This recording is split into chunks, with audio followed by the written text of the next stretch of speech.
예, 우리 좌우에 계신 분들과 서로 인사하겠습니다. 오늘도 성령 충만하게 하십시다.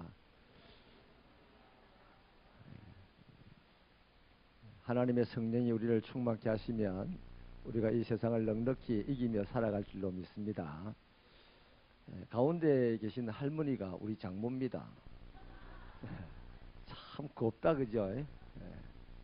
집 뽀얗고, 집에 계실 때는 저리 안 뽀얗는데 예배당에 올 때는 좀 많이 꾸미시는 것 같아요. 참 뽀얗게 좋습니다.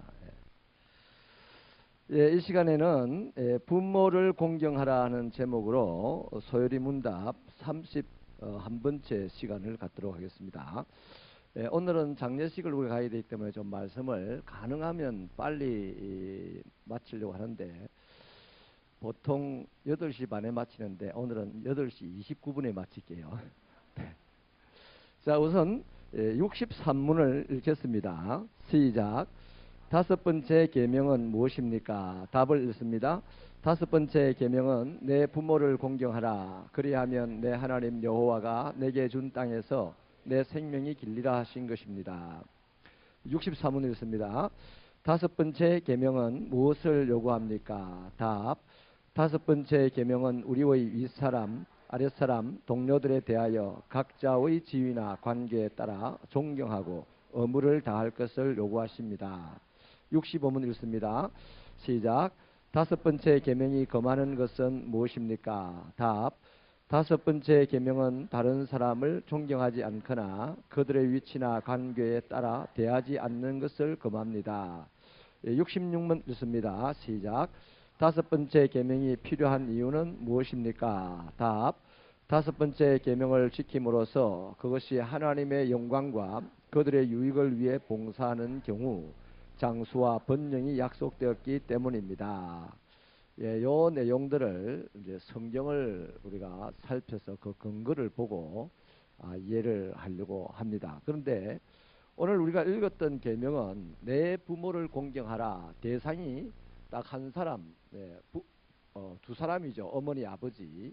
여기에 성경은 국한화해서 말씀을 하고 있는데, 소요리 문답은요, 그것을 좀 더 확대 적용을 했습니다. 그래서 한번 따라합시다. 아버지도 타인이다. 맞습니까? 틀렸습니까? 나 외의 사람들은 전부 다 타인이거든요. 내 배우자도 타인이고 자식도 타인이에요.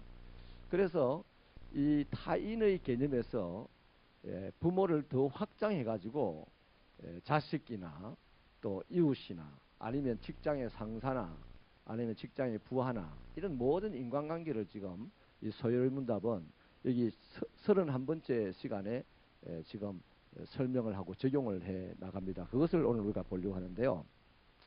우선 복습하는 차원에서요, 다섯 번째 이 계명까지 올 때까지요, 1부터 4계명은 하나님과 나와의 관계에 대한 명령이었습니다. 그래서 한마디로 말하면 너는 하나님을 사랑해라. 사랑이라는 것으로 하나님과 나를 관계를 유지해 나가라는 명령이고, 5계명부터 10계명까지는 사람과 나 사이의 관계, 다시 말하면 나와 타인과의 관계를 유지해 나가는 방법, 그것을 명령을 하고 있는데, 그것 또한 이제 사랑이라는 것으로 타인과의 관계를 유지하게 하고 있습니다. 그래서 성경의 대강령이 되는 하나님을 사랑하고 이웃을 사랑하라 하는 이것을 지금 실행해 나가는 것이죠. 자, 그래서요, 먼저 부모님, 그 다음 자녀, 그 다음 다른 타 이웃들 이렇게 보겠는데, 부모님에 대한 우리들의 태도가 어떠해야 되는지를 레위기 19장 3절을 통해서 한번 보십시다. 같이 읽습니다. 시작. 너희 각 사람은 부모를 경외하고 나의 안식일을 지키라. 나는 너희의 하나님 여호와이니라. 하나님이 우리의 신인 줄로 믿습니까? 하나님이 나와 여러분의 신이라는 것을 인정하십니까? 그럼 그분의 말씀이 너희 부모를 경외해라 이렇게 지금 말하고 있어요. 성경이 그렇게 지금 이야기하고 있으니까 부모를 대할 때 경외하는 태도, 경외는 지난 시간 우리가 말씀을 나눴죠. 어떤 겁니까? 존경하고 두려워하는 마음가짐으로 대하는 태도를 갖다가 경외라고 합니다. 오늘 이 시대에 우리 부모님들 대하는 태도하고는 상당히 우리가 반성해봐야 될 것들이 있어요. 예, 존경하고 두려워하는, 그래서 그런 태도를 가지고 부모를 대해야 된다. 잠언 4장 1절을 읽겠습니다. 시작. 아들들아 아비의 훈계를 들으며 명철을 얻게 주의하라. 이 아들들은 아버지의 훈계에 귀를 기울여서 잘 들어야 된다. 거기에 뭐가 있느냐면 명철이라는 것이 있습니다. 아버지에게 지식은 없을 수 있어요. 그러나 명철이라는 것이 있어서 세상을 밝혀보고 세상을 유익하게 살아갈 수 있는 지혜를 우리가 아버지에게서 배울 수가 있다는 것입니다. 에베소서 6장 1절을 읽겠습니다. 시작. 자녀들아 주 안에서 너희 부모에게 순종하라. 이것이 옳으니라. 자, 그러니까 경외해라. 그 다음에 훈계를 들으라. 그 다음에 순종해라. 이것이 성경이 우리에게 요구하는 부모를 공경하는 태도입니다. 한 번 더 얘기합니다. 처음에 뭐였죠? 경외해라. 두렵고 존경하는 마음으로 부모를 대해라. 그 다음에 또 어떻게 했어요? 훈계를 들으라. 그래야 명철을 얻는다고 했습니다. 세 번째는 뭐죠? 순종해라. 그게 옳다 그랬습니다. 하나님께서 내보고 네 옳다 이거는 아버지는 이렇게 하는 것이 틀렸으니까 이렇게 해야 됩니다 하고 막 지적질해 가지고 아버지를 가르치려고 하는 것은 이치적으로는 옳은지 몰라요. 그러나 하나님은 그게 옳다라고 하는 거 아니에요. 하나님은 여러분 사실을 말해도 하나님의 의가 나타나지 않으면 그건 하나님께서 말같이 안 여깁니다. 아멘. 아멘. 하나님의 의가 나타나는 말은 어떤 거겠습니까? 듣는 자가 용기가 생기고 듣는 자가 평안해지고 듣는 자가 즐거워지고 하는 이것이 뭐예요? 하나님의 의가 나타나는 말이란 말이죠. 이를테면 제가 못생겼어요. 사실대로 누군가 나를 보고 목사님 참 못생겼어요. 그건 사실입니다. 그러면 못생겼다는 그 말을 듣고 내가 사람 앞에 나설 용기가 더 생기겠어요? 용기가 사라지겠어요? 사라지는 거죠. 그런데 거짓말을 합니다. 아, 목사님 정말 잘생겼어요. 또 받아 비웃는다. 목사님 정말 잘생겼어요. 이렇게 말할 때 그건 거짓말인데 듣는 자가 어떻게 돼요? 용기가 나는 거예요. 할렐루야. 그런 겁니다. 그래서 탈무드가 왜 유명한 책이냐. 가만히 보면요. 탈무드는 비난하는 책이 아닙니다. 기다려주고 들어주고 뭐 이러는 책이에요. 그래서 탈무드를 읽는 사람들이 명철을 얻고 탈무드 교육을 받은 유대인들이 미국의 2%밖에 안 되지만은 리딩 멤버들은 78%가 유대인들이다 라고 나오는 거죠. 그래서요, 부모님에 대한 부모를 공경하는 사람이 어떤 사람이냐? 부모를 경외한다. 부모의 훈계를 듣는다. 부모의 말씀에 순종한다 이겁니다. 이걸 지금 회복해 나가야 됩니다. 지금은요, 부모는 초등학교밖에 안 나왔는데 나는 박사 학위를 받아 나오니까 맨날 우리 부모에게 맨날 학교에서 있었던 얘기, 칠판에 썼던 얘기 해줘봐야 못 알아듣습니다. 안 돼요. 안 돼요. 그런데 내가 나온 게 박사라고 해가지고 박사라는 것을 주장하기 위해서 부모를 가르치면 그거는 큰일 난다는 겁니다. 하나님께서 그런 것을 좋아하지 않는다는 거예요. 하나님은 누구를 좋아하느냐? 부모를 공경하는 사람을 좋아하는데 성경은 부모를 공경하는 태도를 경외한다. 훈계를 듣는다. 부모의 말씀에 순종한다. 이겁니다. 할렐루야. 자, 그 다음에요. 좀 전에 말씀드렸던 대로 이 부모에만 국한한 것이 아니고 이 서열이 문답은 부모를 타인의 입장에 두고 성경 적용을 확대해 놨다고 그랬습니다. 이제는 자녀들, 부모인 내가 자녀들을 어떻게 보살펴 하는지를 말씀을 하는 걸 보게 되었는데 에베소서 6장 4절 보시겠습니다. 시작. 또 아비들아 너희 자녀를 노엽게 하지 말고 오직 주의 교훈과 훈계로 양육하라. 자, 좀 전에 자식들이 부모를 공경하는 자식들 중에 한 태도, 두 번째 태도가 뭐였습니까? 훈계를 들으라 했습니다. 그럼 부모는 자식에게 뭐 해야 됩니까? 자식이 훈계해야 되는 거예요. 훈계. 훈계는 회초리를 가지고 하는 것은 훈계가 아닙니다. 훈계는 타이르고 말로서 깨우쳐 주는 것이죠. 그래서 하나님의 말씀으로 양육을 하라는 겁니다.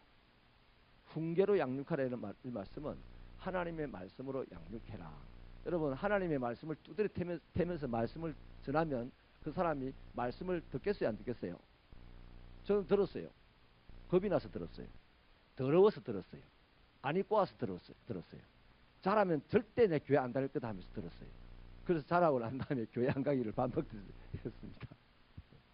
근데 자식이 맞을 짓만 하는데도 불구하고 하나님의 말씀을 끊임없이 계속해서 전한다는 것은 쉽지 않습니다.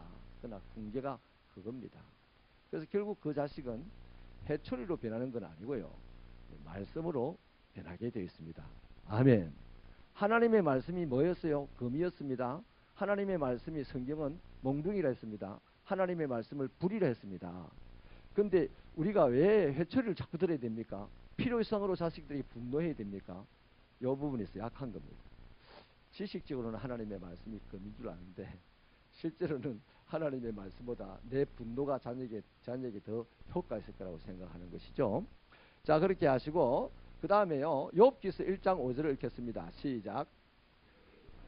천치를 끝내면 욥이 그들을 불러다가 성결하게 하되 아침에 일어나서 그들의 명수대로 번제를 드렸으니 말하기를 혹시 내 아들들이 죄를 범하여 마음으로 하나님을 욕되게 하였을까 함이라.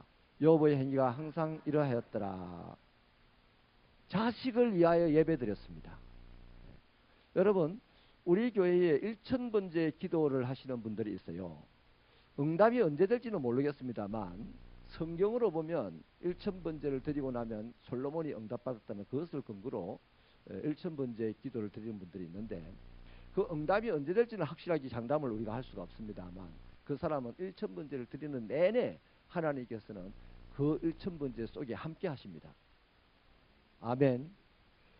참 1000번 기도하는 분들 보면 현금을 어떤 분이 그런 말씀을 하시더라고요. 제가 부산에 있을 때 헌금 봉투 그거를 아깝게 한 번 내고 다 버리냐, 그 줄 쭉쭉 꺾고 다시 쓰면 안 되냐. 괜찮습니다. 헌금 봉투 하나 만드는데 5원 합니다. 5원. 5원도 아깝잖아요. 여러분, 그거보다도 훨씬 더 뭡니까? 하나님에 대한 정성, 새로운 마음이 봉투에 적힌다는 겁니다. 할렐루야. 번호만 짹짹짹짹 바꿔가지고 내는 게 아니고 1000번째 봉투를 드린다는 것은 그 봉투 하나하나 낼 때마다 내 진심을 거기 쏟는다는 거예요. 그래서 그 속에 하나님도 함께 하신다. 그래서 특히나 오늘 이 말씀을 보면요. 욥은 자식들의 명수대로 예배를 드렸다. 여러분, 자녀들을 위해서 기도하시기 바랍니다. 지난 주일 저녁에 우리가 건찰 세미나를 하면서 그 말씀을 드렸어요. 내 자녀들, 내 배우자, 또 내 영적인 자녀들인 구역 식구들, 적어도 우리는 하루에 적어도 10명 이상을 위해서는 기도하는 사람들이 중보자예요. 주일날 여기 공예배 때 대표 기도하는 사람만 대통령을 위해서 기도한다. 우리 모두가 매일 대통령을 위해서 기도하고 매일 누군가를 위해서 기도하고 매일 담임 목사님과 교역자들을 위해서 기도하고 이러면 그 기도에 누가 계신다? 하나님이 계시는 거예요. 그래서 그 하나님께서 그 기도로 말미암아 좀 아닌데도 불구하고 그 사람의 기도를 들으시고 그 기도의 대상을 끌어가신다는 거죠. 그러면 전체적으로 어떤 역사에 나면 하나님의 풍요로운 은혜가 분위기로 흘러가게 되는 거예요. 억지로 만들어낸 은혜가 아니다는 거죠. 할렐루야. 고린도후서 12장 14절을 읽겠습니다. 시작. 보라, 내가 이제 세 번째 너희에게 가기를 준비하였으나 너희에게 폐를 끼치지 아니하리라. 내가 구하는 것은 너희의 재물이 아니요 오직 너희니라. 어린 아이가 부모를 위하여 재물을 저축하는 것이 아니요 부모가 어린 아이를 위하여 하느니라. 여러분, 자식들에게 앞으로 뭔가 내가 보상받겠다 하는 이 마음은 애시당초 버리시기 바랍니다.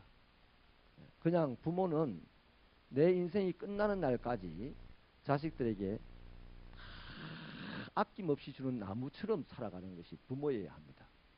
근데 오늘 이 시대가 얼마나 각박해졌는지 이제 부모가 자식을 고발하는 시대가 됐습니다. 자식이 부모를 부모가 자식을 사랑하는 것보다 더 사랑할 수가 없어요. 왜? 자식은 또 그 자식이 생겨납니다. 따라합시다. 내리사랑. 사랑은 자꾸 내려가야 되는 겁니다.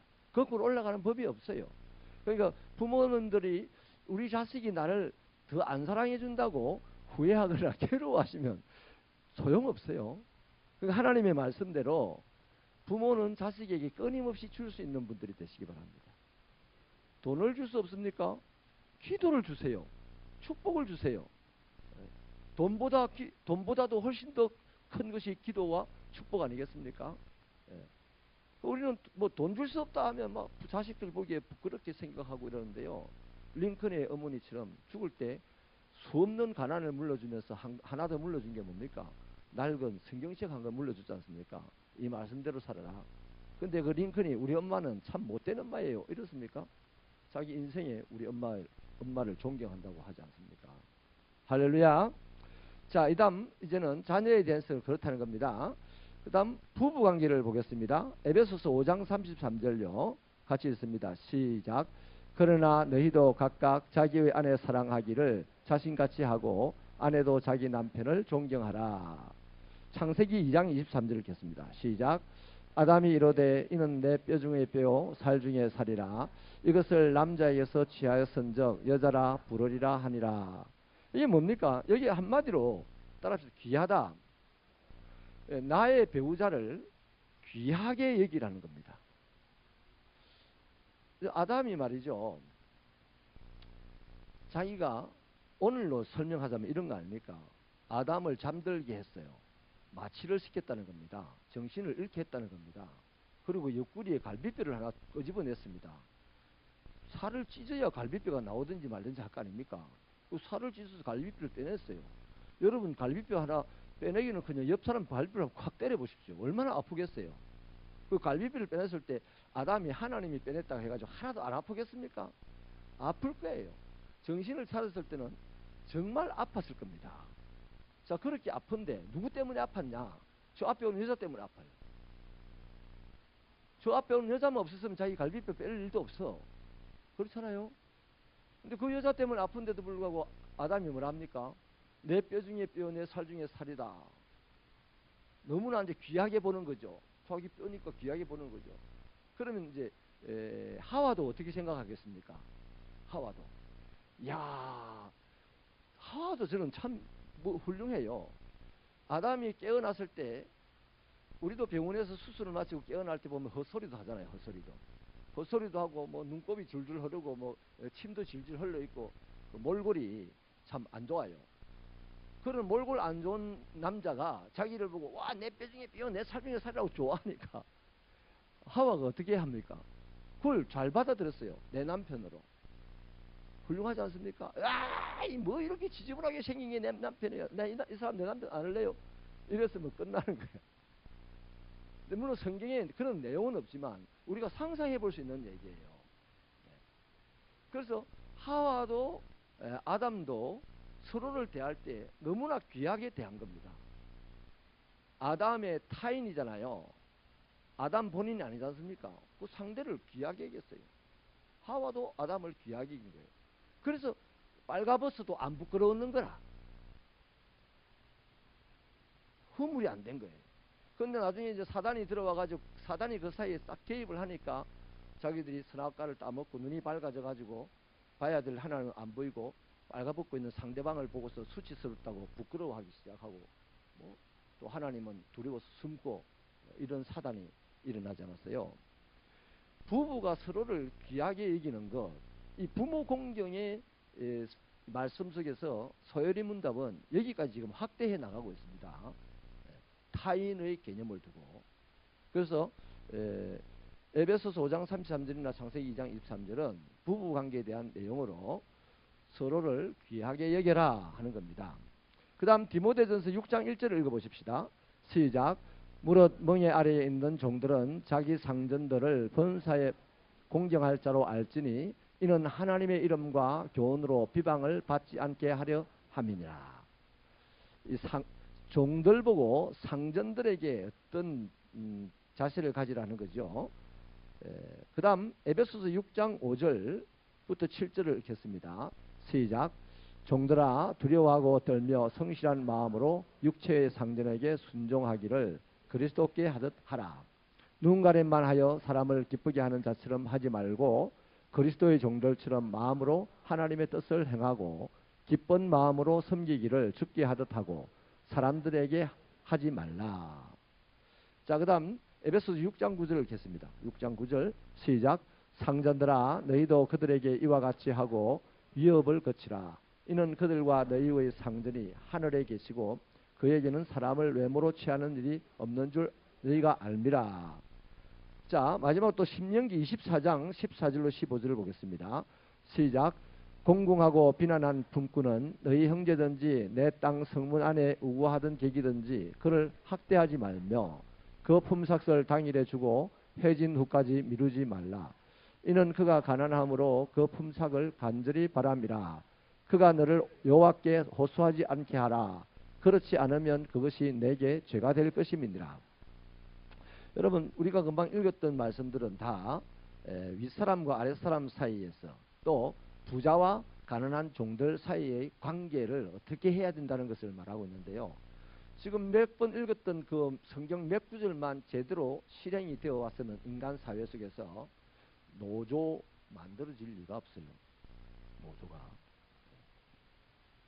그러니까 지금 삼성이라는 나라가 노조를 만들지 못하게 여러 가지 작업들을 해서 가장 오랫동안 노조가 없는 회사 중에 하나였는데, 그런 작업들보다도 상전들이 바로 저 성경 말씀을 실행하기 위해서 몸부림을 치면 훨씬 더 회사는 아름답게 성장할 수 있다. 또 아랫사람들도, 녹봉을 받는 아랫사람들도 상전 대할 때 성경이 말하는 그 방법으로 대하면 그도 행복하고 상전도 행복할 수 있다는 얘기죠. 그래서 이것들 전체적으로 말하면 너는 아랫사람, 아랫사람은 윗사람, 이 문제가 아니고 아랫사람이나 윗사람이나 하나님의 영광과 명예를 우선적으로 생각을 해보라는 겁니다. 자, 우리는 지금 세상에 이걸 갖다 대려고 하는 게 아니고 오늘 예수 믿는 우리들, 하나님의 말씀대로 작정한 우리들에게 지금 갖다 대고 하는 얘기입니다. 그러면 우리 옆에 있는 사람과 나 사이, 나이가 많은 사람과 나이가 적은 사람 사이, 이럴 때 서로를 어떻게 해야 돼? 귀하게 대해야 됩니다. 윗사람이 아랫사람을 위협하면 안 됩니다. 교회에서요, 나이가 많은 어르신이라고 해서, 예를 들면 우리 장로님이라고 해서 청년을 보고 왁 하고 고함 지르고 위협하고 이러면 안 돼요. 그 성경에 위배되는 거예요. 상전들아 너희 종들을 위협하지 말며 그랬습니다. 윗사람이 아랫사람을 위협하지 말라 그랬어요. 근데 왜 위협합니까? 위협하면 간단해요. 일이 쉬워요. 옛날에 박정희 정권 때에는 저희가 초등학교 다니고 할 때인데, 박정희 대통령이 하고 싶은 일이 있으면요, 담화문 하나를 동네마다 붙이면 그뿐이었습니다. 더 이상 설명을 하지도 않았어요. 그리고는 담화문을 읽게 하고 누가 담화문을 훼손했다 하면 그 사람 잡아갔습니다. 그러니까 담화문을 대하는 것을 굉장히 두렵게 생각하고 대했어요. 그리고 담화문 내용이 속속 들어왔습니다. 요즘 국기에 대한 맹세인가요? 그것도 우리 아이들 보고 외우라 그러면 오래 걸릴 거예요. 그 당시에 우리는 그랬잖아요. 국기에 대한 맹세가 아니고 국민교육헌장 A4 용지 한 장짜리 다 외우고 살았습니다. 우리. 얼마나 무서웠으면, 얼마나 두려움으로 그것을 생각했으면. 그 사람을, 박정희 대통령을 두려워하고 두려워하라는 얘기가 아니고, 아랫사람은 이 사람을 귀하게 여기면서 경외하고, 이 사람은 아랫사람을 귀하게 여기면서 위협하지 않고, 이러면 세상은 하나님 나라가 된다, 이 말입니다. 아멘이십니까? 그런 사이에 서로가 윗사람은 아랫사람을 좋은 상급으로 아니면 녹봉으로 채워주고, 아랫사람은 윗사람의 일에 최선을 다하되 예수님께 최선을 다하듯 최선을 다하고, 이렇게 이제 관계를 정진을 해 나가라는 것이죠. 그 다음에 가난한 사람들을 왜 돌봐줘야 되냐면, 여러분, 가난한 사람들을 돌봐줘야 되는 이유는 딱 하나입니다. 내가 부자기 때문이 아니에요. 내가 착해서도 아니에요. 가난한 사람, 예수 믿는 사람들이 가난한 사람들을 돌봐줘야 되는 유일한 이유는 지금 예수님은 부자인 내 편에 있는 것이 아니고 가난한 사람 편에 있다는 겁니다. 자, 나는 부자고 내 옆에 가난한 사람이 있어요. 나도 예수님 나와 함께 해주십시오. 이 가난한 사람도 예수님 함께 해주십시오 할 겁니다. 예수님은 누구와 함께 하냐? 가난한 사람과 함께 한다는 겁니다. 내가 예수님과 함께 하려면 나 얼른 가난한 사람 옆에 붙어야만 예수님과 함께 하는 거다 이 말이에요. 인정하시면 아멘입니다. 그래서 예수 믿는 사람들이 가난한 사람들을 도와야 되는 이유는 딱 그겁니다. 예수님이 가난한 사람의 편에 있다. 내가 함께 있어야 될 예수님이 가난한 사람 편에 있기 때문에 나도 예수님처럼 가난한 사람의 편에 가 있어야 예수님과 함께 할 수가 있다는 겁니다. 왜 선교해야 되냐? 똑같은 이유입니다. 내가 부자라서 선교하는 게 아니에요. 그 이유입니다. 예수님이 지금 어디 계시냐? 예수님이 계신 곳은 항상 아래에 계십니다. 예수님이 계신 곳은 항상 더 가난한 곳에 계십니다. 근데 잘 생각해 보세요. 저와 여러분은 더 높은 곳으로 가려고 애를 쓰고 더 부유한 사람이 되려고 애를 쓰는 거예요. 그러니까 우리는 예수를 그렇게 믿는데도 불구하고 마치 내 자신도 그래. 바울이 사울이었을 때 모습이 내 안에서 많이 느껴지는 거예요. 더 낮아져야 되고 더 가난해져야 되고 더 약해져야 되고 더 죽어야 되는데 나는 예수 이름으로 더 살려고 하고 더 높아지려고 하고 더 부자가 되려고 하고 하는 이런 나의 이 심보를 볼 때마다 그분 앞에 죄송하고 부끄러운 것이죠. 자, 그 다음에요. 또 한 번 더 보시겠습니다. 로마서 12장 9절로 10절을 읽겠습니다. 시작. 사랑에는 거짓이 없나니 악을 미워하고 선에 속하라. 형제를 사랑하여 서로 우애하고 존경하기를 서로 먼저 하며. 자, 따라합시다. 당신과 나는 평범한 관계입니다. 나이가 많은 사람이 나이 어린 사람을 보고요. 평범한 우리 관계가 그냥 평범한 관계라고 생각하면 굳이 대접받으려고 애를 안 쓸 것이고, 또 나이가 적은 사람이 위 사람을 대할 때 평범한 관계라 생각하면 누구 때문에 그걸 생각할까요? 하나님 때문에. 당신도 하나님의 피조물이고 나도 하나님의 피조물이다 이러면요, 그냥 나이가 많다고 대해주고 나이가 적다고 하대하고 이게 아니고 하나님의 사람들이기 때문에 하나님의 피조물이기 때문에 그냥 귀하게 되는 겁니다. 그래서 위 사람은 아래 사람을 한없이 품어주고 축복해주고 아래 사람은 위 사람을 한없이 높여주고 들어주고 순종해주고 이러는 것이죠. 아멘. 베드로전서 2장 17절 읽겠습니다. 시작. 그 사람을 공경하며 형제를 사랑하며 하나님을 두려워하며 왕을 존대하라. 여러분, 사람들을 공경하고, 아까 부모를 공경하라 했는데 여기 보면 사람들을 공경하고 형제를 사랑하고, 이게 뭡니까? 결국 하나님을 두려워하는 행위와 같은, 다 동일한 선상에 지금 놓고 있지 않습니까?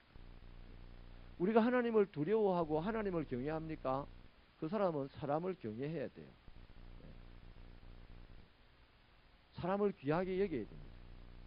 그런데 하나님은 엄청나게 잘 섬기는데 고르반, 근데 내 부모는 하나님 섬겼으니까 당신 섬길 힘이 없어요 이래버리는 경우들도 성경의 내용 안에도 있잖아요.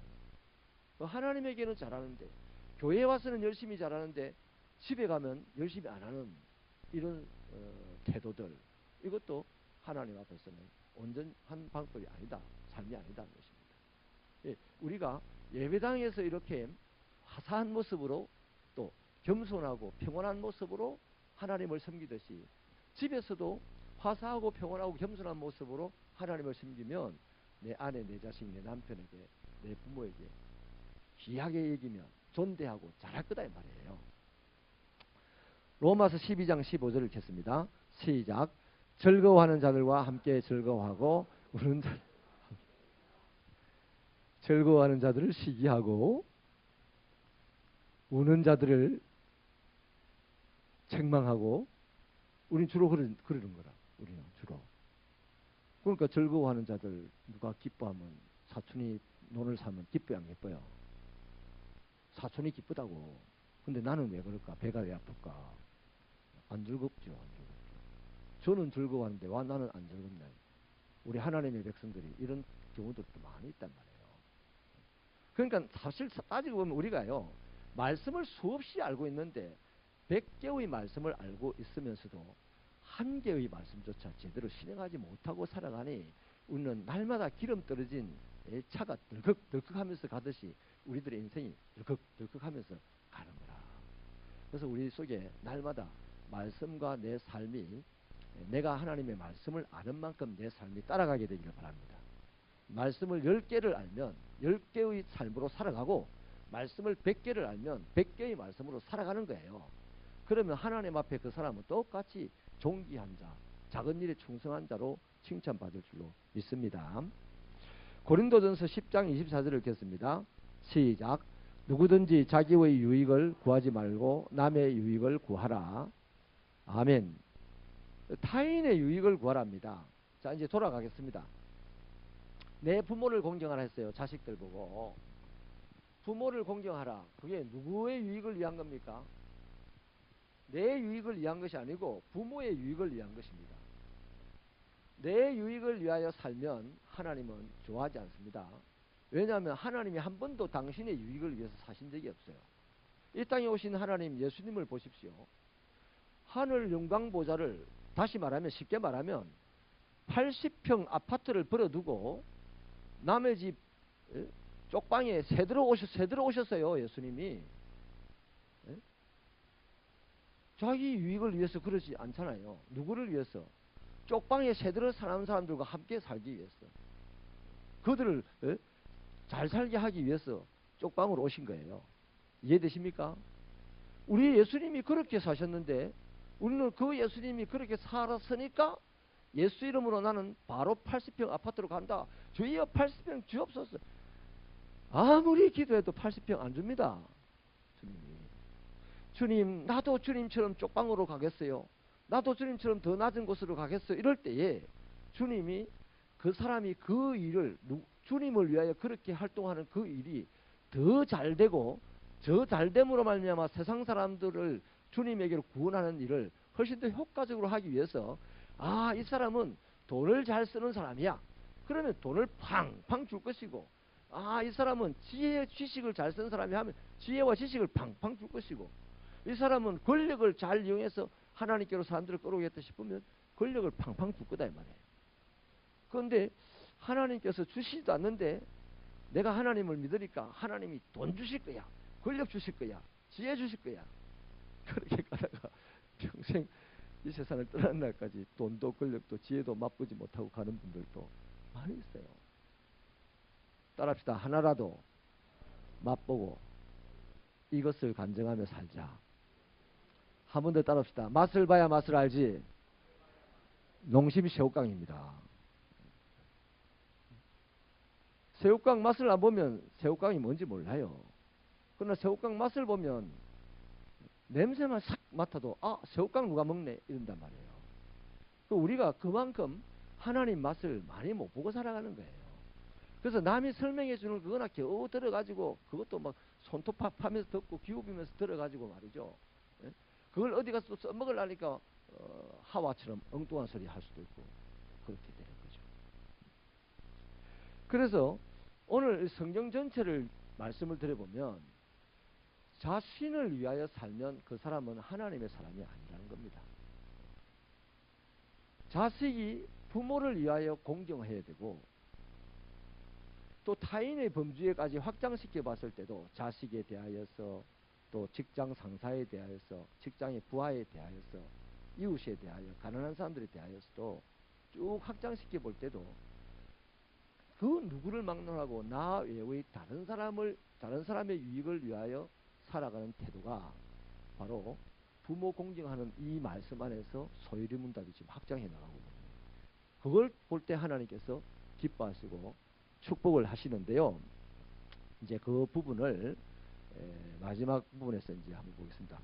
이 5번째 계명을 주신 이유인데요.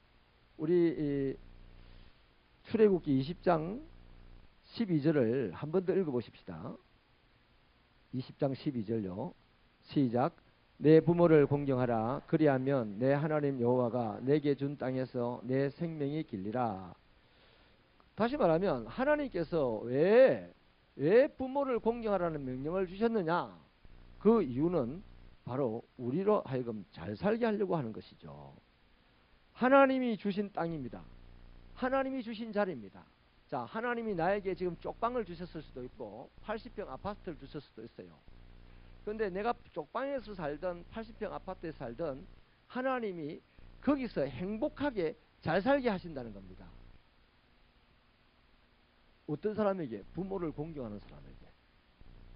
그러면 쪽방에서도 행복하게 잘 살면 이제 전세 집으로 갈 수 있겠죠, 그죠?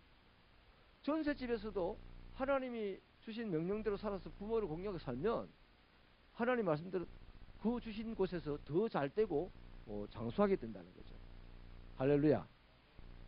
믿으십니까? 우리 부모를 공경하는 것, 타인을 귀하게 여기고 윗사람은 아랫사람을 위협하지 않고 아랫사람은 윗사람에게 순종하고.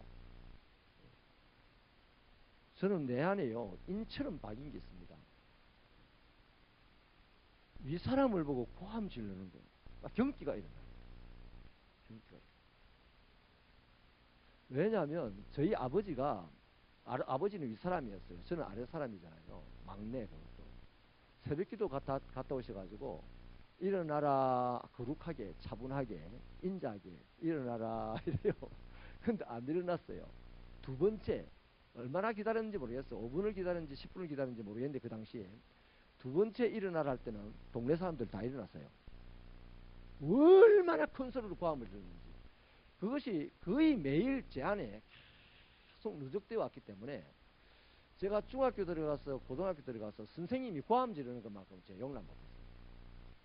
대 들었습니다. 왜 고함을 지릅니까? 그랬어요. 하나님 말씀도 아닌데. 그것이 이제 제 안에 박혀 있다 보니까 목회를 하면서도요.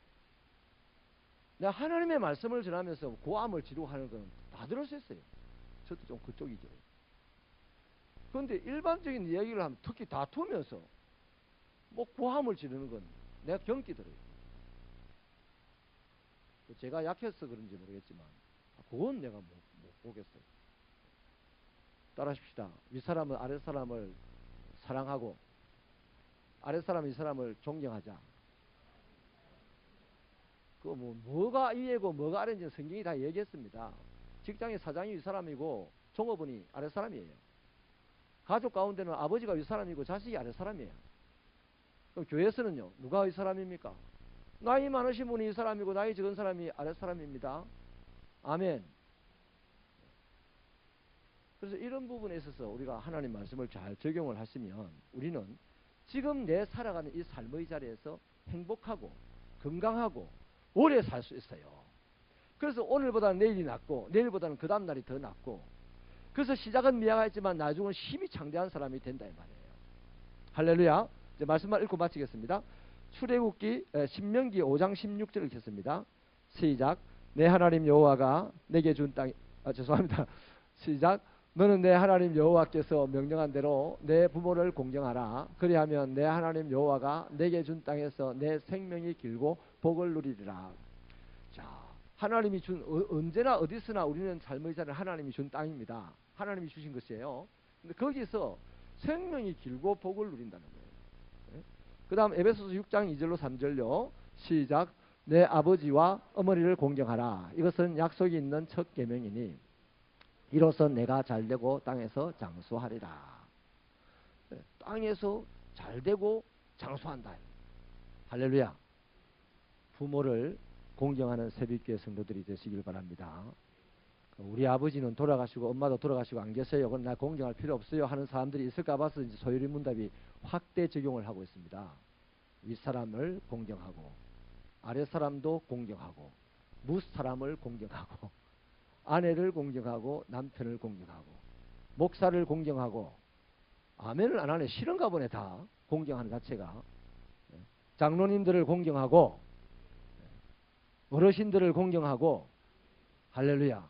그렇게 하면 우리가 사는 이 교회가 잘 되고 주님이 오시는 날까지 끝까지 하나님 사역 감당하는 것이 될 것이고, 우리 가정에서 그런 일이 일어나면 우리 가정이 잘 되고 하나님 오신 날까지 그야말로 요셉의 가지가 담장을 넘어서 온 세상 사람들이 깃을 들이고 사는 것 같이 축복을 누리는 가정, 가문을 만들 줄로 믿으시면 아멘입니다. 네, 기도하시겠습니다.